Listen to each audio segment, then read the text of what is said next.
Guys, hindi ko na talaga alam kung saan yung daan. Naligaw ako sa daan kasi wala nang daan dito sa dinaanan ko.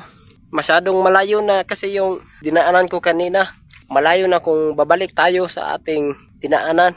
Sobrang layo na. Nawala na talaga ko guys. Sobrang pagod ko na guys. Pero nakarelax naman ang bituka natin kasi nakakain tayo ng saging ng unggoy na maraming liso at hilaw pa. Pero okay na yun. At least nakasurvive tayo sa 4 na araw. Ayan guys. So tingnan yung daan ko guys. Sobrang dami ng mga sanga-sanga ng kahoy. Sobrang hirap talaga guys. So tulugan nyo ako.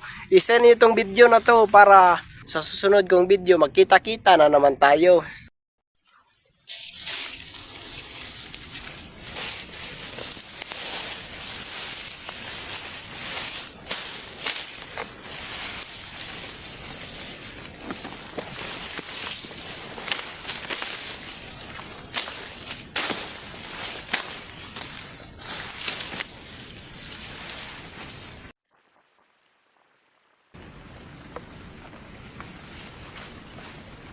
Sobrang hirap ang daan natin dito guys.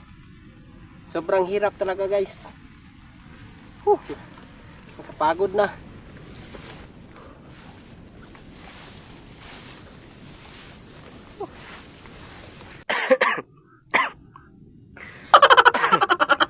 Sobrang hirap talaga yung dinaanan natin kanina. Sobrang marami ang mga damo. Sobrang kati ng aking mga balat. Sobrang kati ng aking balat guys. So sobrang kati. Buti na lang labas tayo dito sa dinaanan natin kanina.